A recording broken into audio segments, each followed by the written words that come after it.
que o Estado foi tomado por interesses e por lobbies, perceber qual é a verdadeira extensão deste fenómeno e como foi possível os lobbies tomarem conta dos dinheiros que deviam ser de todos é um exercício bem mais difícil. Os políticos corruptos são em minoria, mas controlam a aplicação da maior parte dos recursos financeiros do Estado. Esta é uma das teses centrais do livro Da Corrupção à Crise, escrito por Paulo Moraes, vice-presidente da Associação Transparência e Integridade, que é convidado desta edição. Começar por si, Dr. Rui Cardoso, eu tenho aqui um artigo que é de uma revista norte-americana, que é The Atlantic, que publicou um artigo sobre Portugal na edição de junho, que diz o seguinte, diz que o mistério sobre o facto de Portugal estar condenado em termos económicos reside na corrupção e na excessiva regulamentação que leva as PME, as pequenas e médias empresas, a não quererem crescer. E depois o articulista desenvolve dizendo que Portugal teve uma das mais calmas catástrofes económicas de que há memória, é curiosa esta expressão. O país cresceu menos entre 2000 e 2012 que os Estados Unidos na Grande Depressão dos anos 30, ou o Japão na chamada década perdida, portanto na década anterior, 2000 a 2010, e sublinha que o que separa Portugal dos outros países é a cultura das pequenas empresas que está sujeita à excessiva regulamentação ou burocracia e à corrupção que lhe está associada. Isto é, os empresários querem desenvolver-se, mas têm medo daquilo que lhes pedem em termos de administração pública, em termos de licenciamentos e das retaliações quando não querem entrar nos esquemas. A ideia que todos têm lá fora, quem estuda todo este tipo de matérias, é que Portugal é um caso terrível nestas questões da corrupção, do tráfico de influências. Para estar a ver, nós temos indicadores de corrupção que são publicados anualmente, indicadores externos, portanto não tem nada a ver com a opinião pública portuguesa. Os últimos indicadores que foram publicados em dezembro de 2012 e que dizem respeito já ao ano 2012, portanto é um indicador sintético que se chama Índice de Percepção de Corrupção, que agrega 13 outros indicadores. Portugal aparece nesse ranking em 33º lugar. 33º lugar na avaliação de 178 países. Parece que não é mau. Mas em termos europeus, do que a Europa clássica, nós só temos atrás de Portugal a Itália e a Grécia. A Itália, com o peso que as máfias têm ainda sob a administração, em 2000 ocupávamos a 23ª posição. Em 2012, como disse, 33º. Ou seja, em apenas uma década, Portugal desceu 10 lugares no ranking da transparência mundial. Nenhum país no mundo teve uma degradação tão grave em termos de transparência. Os portugueses, a começar pelo Presidente da República, a dizer que temos que tratar da imagem do país e do prestígio de Portugal nas instituições. Aliás, ouvimos até há dias o Presidente da República dizer que o prestígio do país aumentaria muito se o Benfica ganhasse a Liga Europa.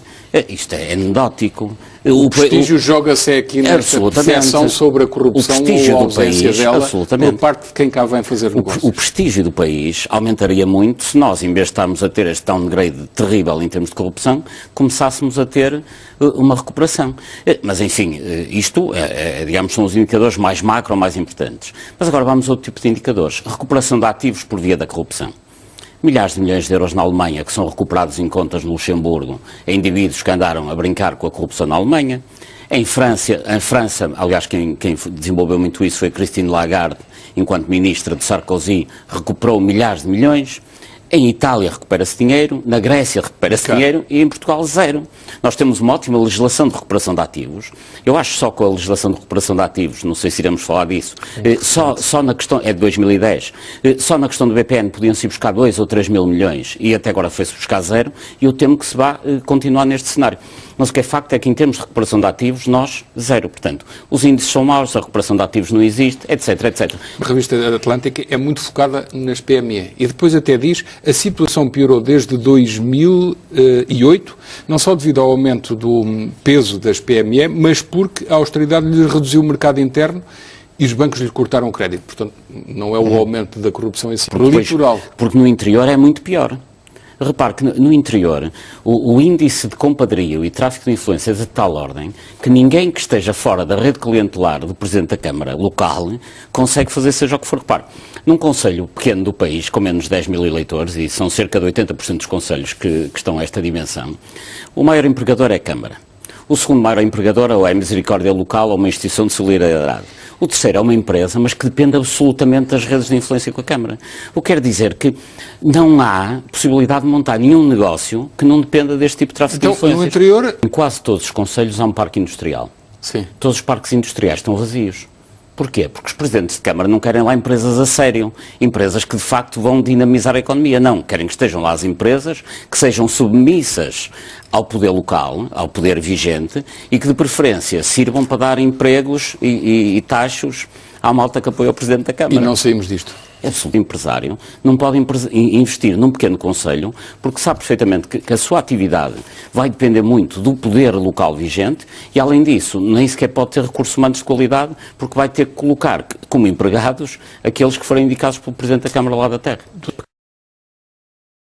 Pecados mortais, se quiser, nas parcerias público-privadas. Um tem a ver com o que o doutor disse, são taxas internas de rentabilidade muito altas que ainda por cima são garantidas através de um mecanismo que é a taxa de disponibilidade diária, ou seja, o facto da autoestrada estar lá, para simplificar e falarmos nas rodoviárias, o facto da autoestrada estar lá leva a uma receita diária de X, o que quer dizer que na autoestrada Vila do Conde, Viana do Castelo, por exemplo, que eu frequento muitas vezes, chova ou faça sol, nem que não passe lá carro nenhum, no fim do ano o concessionário leva 50 milhões de euros.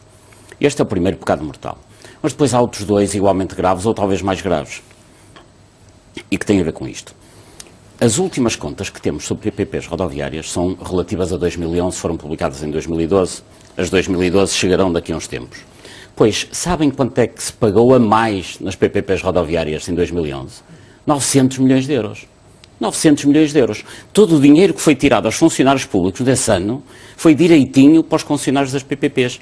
Não foi o que se pagou, atenção, foi o que se pagou a mais em termos de acordos de reequilíbrio financeiro, que obviamente são sempre muito bem arquitetados, muito bem justificados, muitas sociedades de advogados a tratar nisso, que normalmente são sociedades de advogados dos políticos do costume, e conseguiram sacar ao Estado uma gorjeta de 900 milhões de euros. Ao Estado, isto é, a nós. A nós todos. E esse é o segundo pecado mortal. Portanto, mas isto, há outro... Deixe-me só interromper. Isto não é uma economia de mercado verdadeiramente. É uma economia protegida para algo. Isto é banditagem. Mas ainda há um terceiro aspecto que esse é verdadeiramente mafioso, que é, e estou a falar das parcerias público-privadas rodoviárias. Sim. Está previsto que haja compensações aos concessionários quando diminui a sinistralidade, portanto, prémios, e multas quando a sinistralidade aumenta.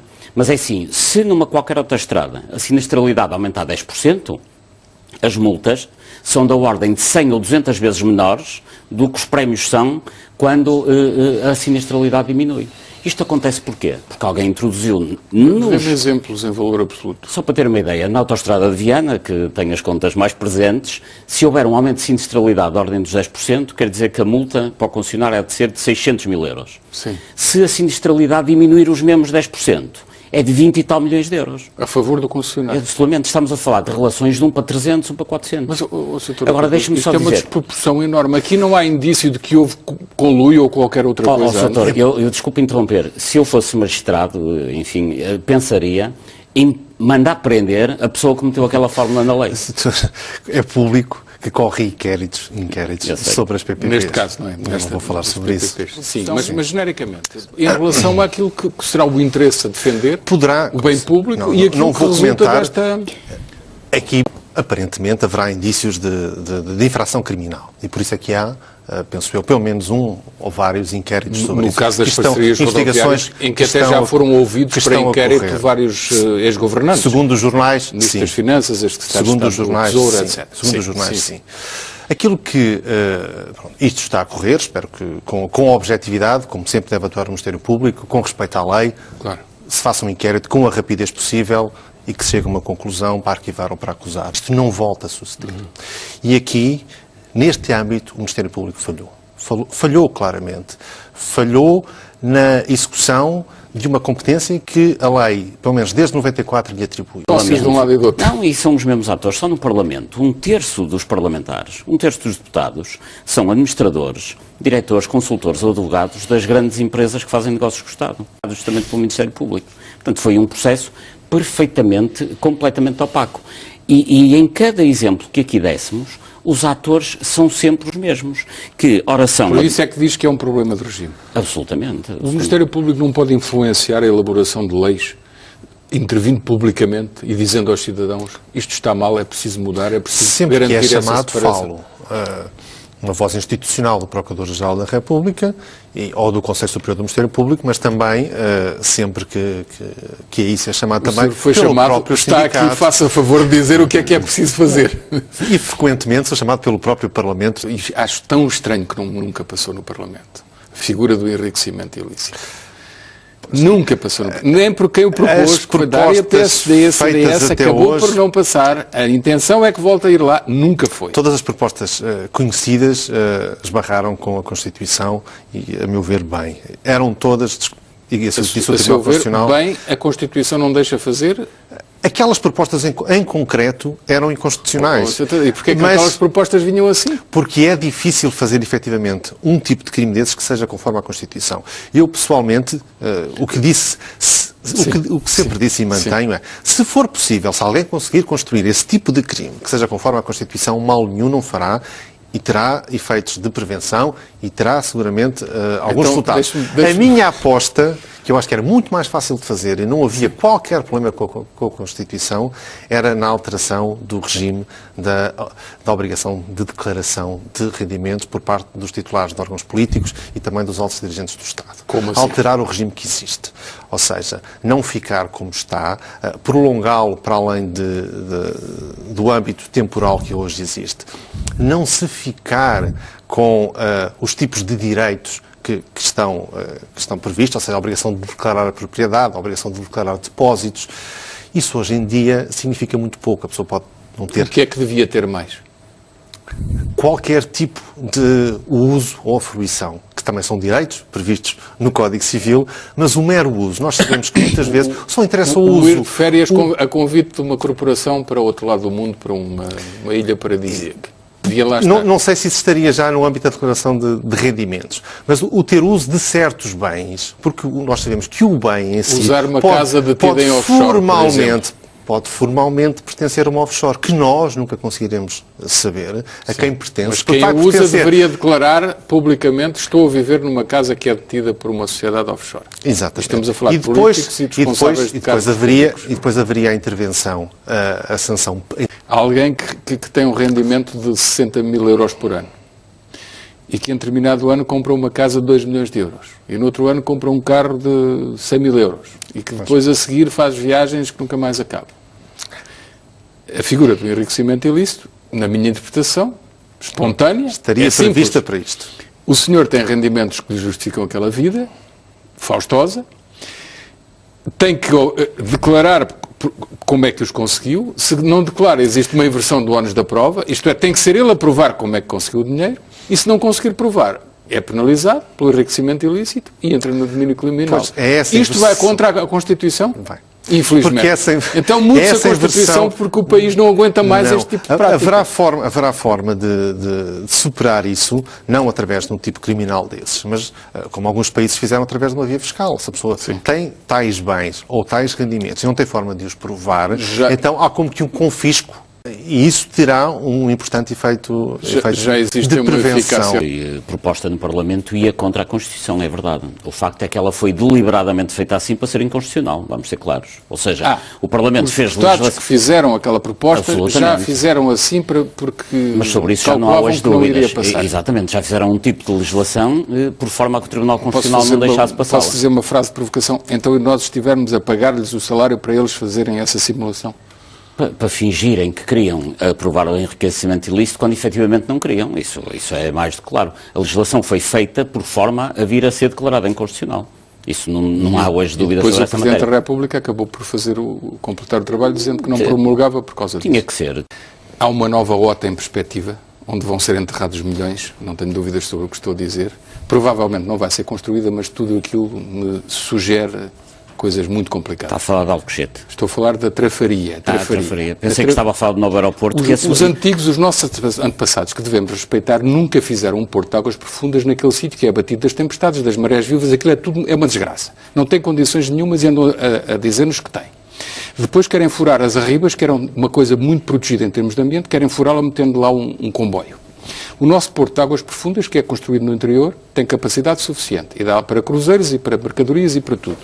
Há uns senhores da Simpor que queriam fazer uma atracagem de navios de grande porte para exportar cimento. Ninguém lhes dá cavaco no governo, ninguém quer saber da proposta deles e não falam nisso. E andam todos a querer atirar para a especulação imobiliária uma construção que não existe dinheiro de privados para fazer, estão à espera que o Estado faça, para depois os privados irem lá e ficarem a explorar aquilo. Disse bem? Sim. Cheira-me tudo muito complicadamente. Nós temos tido um problema ao longo destes últimos 20 anos e é isso que fez a dívida pública. É que no Orçamento de Estado, que, enfim, o Estado português gastará da ordem de 70 mil milhões de euros por ano, Sim. e há 6 ou 7% que são canalizados diretamente para um conjunto de grupos económicos que dispõem do orçamento como se fosse material seu. Portanto, há o risco disto de acontecer neste Isso vai assunto. acontecer de certeza absoluta. E vai acontecer ainda por cima, invariavelmente, com recursos públicos e depois a receita é privada. É sempre assim. O gasto é público e a receita é privada. E eu pensei até que Havendo estava... um porto de águas profundas em Sines, Eu pensei até que estava a falar do do aeroporto de Alcochete, que eu Sim. também imagino que se venha a fazer, porque repare, Daqui a partir a do 40 anos.